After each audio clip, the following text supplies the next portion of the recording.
अस्सलाम वालेकुम। Muzammil Suhrawardy official YouTube channel के साथ मैं हूँ आपकी मेज़बान इकरार रियाज़ और हमारे साथ मौजूद है Muzammil Suhrawardy. Welcome to the security vlog. Muzammil साहब, क्या हाल है आपका? बिल्कुल ठीक। आप सुनाएं, आपकी तबीयत कैसी है? मैं ठीक, अल्लाह पाक का शुक्र है। आई एम श्योर कि सर हमारे नाज़रीन भी खैरियत से होंगे। तो मुज़म्मिल साहब, व्लॉग का आगाज़ करेंगे। सबसे पहले बात करेंगे कि अमेरिका और ईरान के दरमियान जो बादल छाए हुए थे जंग के, वो तो छट रहे थे, लेकिन फिर अमरीकी सदर की जानिब से अब क्या लेटेस्ट अपडेट सामने आ रही है, उनसे रिलेटेड जो बयान सामने आ रहे हैं, उस पर आप क्या कमेंट करेंगे? देखिए, हम डोनाल्ड ट्रंप ने अजीब सी बात की है। उन्होंने कहा है कि मुझे एक अमेरिकी नशरियाती इदारा है न्यूज़ नेशन, उन्होंने कहा है कि ईरान की जानिब से मुझे मुसलसल कत्ल की धमकियां मिल रही हैं, जिस पर मैंने सिक्योरिटी फोर्सेस को सख्त हिदायत दे दी है। उन्होंने कहा मैंने अहकाम दिए हैं कि अगर मेरे साथ कुछ भी हुआ तो पूरे ईरान को उड़ा दिया जाए, कुर्रा अर्ज़ से ईरान का नक्शा मिटा दिया जाए। उन्होंने कहा कि ईरान जो है वो मेरे कत्ल की प्लानिंग कर रहा है और अगर मुझे कत्ल कुछ हुआ तो ईरान के ऊपर अमेरिका की जानिब से सख्त हमला हो जाएगा। अब ये अजीब सी सूरत हाल है। दूसरी तरफ खामनाई कहते हैं कि अमेरिका उनको कत्ल करना चाहता है, इधर ट्रंप कहते हैं कि ईरान मुझे कत्ल करना चाहता है। दोनों मुल्कों के सरबराहान एक दूसरे पर अपने कत्ल के इल्ज़ामात लगा रहे हैं, लेकिन पिछले दिनों पहले सदर ट्रंप ने कहा कि मैं ईरान पर हमला करूंगा, फिर उन्होंने कहा कि ईरान ने फांसियां ख़त्म कर दी हैं और ईरान की तारीफ़ करनी शुरू कर दी। अब ये कहना शुरू कर दिया है। और दूसरी तरफ वॉल स्ट्रीट जर्नल की भी खबर है कि जो उन्होंने अमेरिका ने अपनी फोर्सेस को ईरान पर हमले की तैयारी करने का से रोका नहीं है, बल्कि तैयारी जारी रखने का कह दिया। हमने वेनेजुएला पर भी देखा था कि तैयारी जारी रखी थी, फिर एकदम उन्होंने ऑपरेशन कर दिया था। तो लिहाजा ये जो अब नया ट्रंप की जानिब से बयान आया है कि जी ईरान मुझे कत्ल करना चाहता है और हम अमेरिका ईरान पर हमला करेगा, अब ये प्रीएम्प्टिव स्ट्राइक भी हो सकती है। अब डोनाल्ड ट्रंप कह सकते हैं कि मेरे कत्ल की साजिश हमने पकड़ ली है और हमने ईरानी एजेंटों को पकड़ लिया है जो मेरे कत्ल की साजिश कर रहे थे, लिहाजा हम ईरान पर हमला कर रहे हैं।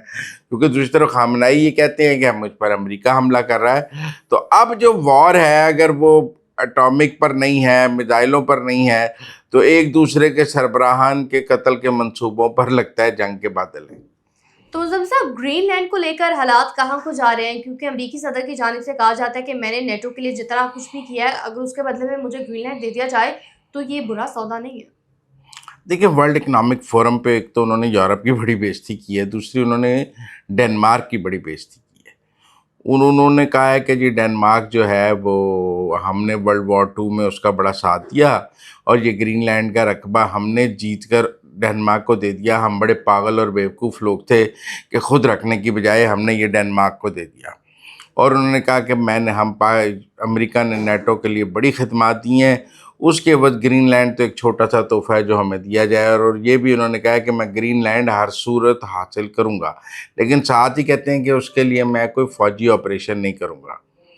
अब अगर आपने फ़ौजी ऑपरेशन से ग्रीनलैंड नहीं लेना तो कैसे लेना है? ये बात उन्होंने अपने वर्ल्ड इकनॉमिक फोरम में तो नहीं कही, लेकिन ये अमेरिकी अखबारात में और अमेरिकी मीडिया में ये बात आई है कि अमेरिका एक फ़िनंशियल पैकेज तैयार कर रहा है कि $700 अरब डेनमार्क को दिया जाए और ग्रीनलैंड ले लिया जाए। और ग्रीनलैंड के अंदर जो 57,000 लोग रहते हैं उन सबको $1-1 लाख दिया जाए कि आप अमेरिकी शहरी बन जाएं।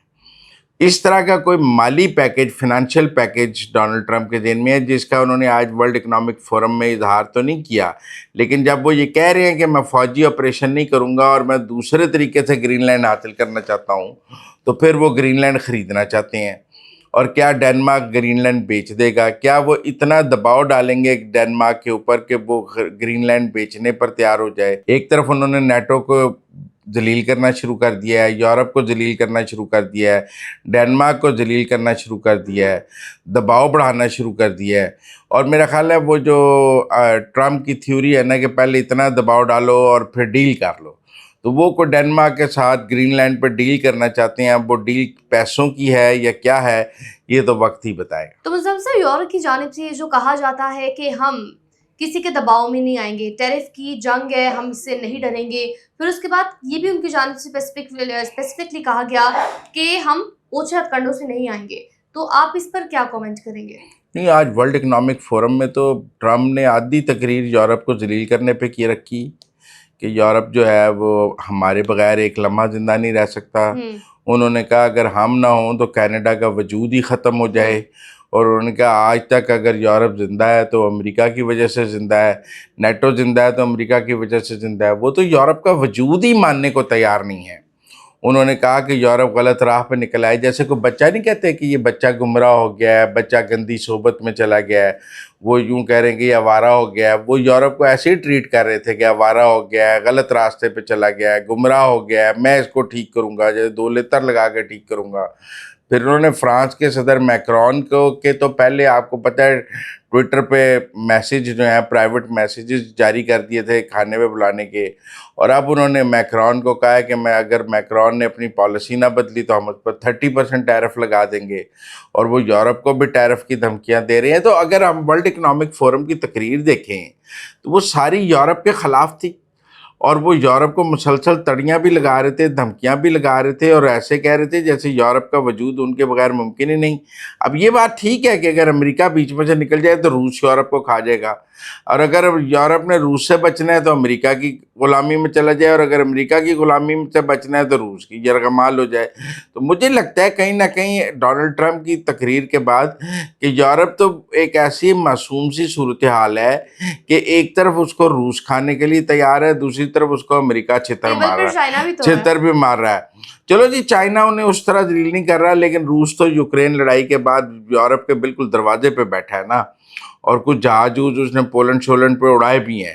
لیکن ٹیکنیکل بات یہی ہے کہ اس وقت یورپ جو ہے اس کو ایک طرف امریکہ کی طرف سے حملہ ہے, وہ سیاسی حملہ ہے, ڈپلومیٹک حملہ ہے, ٹیرف کا حملہ ہے, دوسری طرف سے روس کا حملہ ہے, اور سب سے انسیکیور یورپ ہے. یورپ کے زیادہ تر ممالک کے پاس فوج نہیں ہے, زیادہ تر ممالک کا دفاع کمزور ہے, اور وہ کمزور دفاع کے ساتھ نیٹو پر ساری انحصار کرتے تھے, اور اب نیٹو جو ہے وہ پورا امریکہ پر انحصار کرتا تھا, اور امریکہ بیچ میں سے نکل گیا ہے.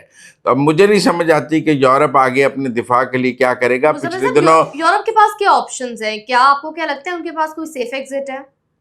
یورپ کے پاس فی الحال تو کوئی آپشن نظر نہیں آ رہا, اور ڈونلڈ ٹرمپ کو نظر آ رہا ہے کہ یورپ جو ہے اس کے پاس آپشن کوئی نہیں ہے, اور وہ ہماری ہی ہر بات مانے گا.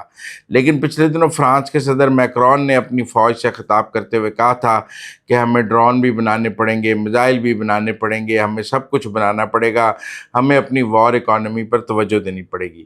اصل مسئلہ یہ ہے کہ یورپ کے اکثر ممالک جو ہیں ان کی کوئی وار اکانومی نہیں ہے, ان کی کوئی ملٹری کی ڈیفنس پروڈکشن نہیں ہے, ان کے پاس کوئی بڑی ایئر فورسز نہیں ہیں. وہ امریکہ اور نیٹو پر انحصار کرتے تھے, لیکن اب جب امریکہ اور نیٹو بیچ میں سے نکل جائے اور امریکہ ان سے 5% مانگنے لگ جائے اور کہ میرا اسلحہ خریدو, تو یہ ملک جو خود کو ویلفیئر اسٹیٹس کہتے تھے, ان کا ڈیفنس یا ان کا دفاع ہی جو ہے وہ غیر مستحکم نہیں رہا. تو یہ سب بڑی مشکل پوزیشن میں. آج جو پوزیشن ڈنمارک کی ہے, کل وہ ہالینڈ کی, کل کسی اور ملک کی ہو سکتی ہے. امریکہ کی مرضی ہے, وہ جس مرضی ملک پر ہاتھ رکھ کے کہے کہ آج سے یہ ملک میرا ہے, تو یورپ کیا کرے گا. اس لیے میرے خیال میں یورپ کو تو اپنی بقا کا اس وقت بہت بڑا سوال ہے. انہوں نے یورپین یونین تو بنا لی تھی اور وہ سارے اکٹھے بھی ہو گئے تھے, امریکہ کو کیسے روکا جا سکتا ہے؟ لیکن آج وہ یورپین یونین بھی ان کے دفاع کے لیے کچھ نہیں کر سکتا. فی الحال امریکہ کو روکنے کے لیے کا ان کے پاس کوئی راستہ نہیں ہے. مطلب ایک راستہ یہ ہے کہ وہ روس سے صلح کر لیں, لیکن اس کی بھی بہت بڑی قیمت ہے.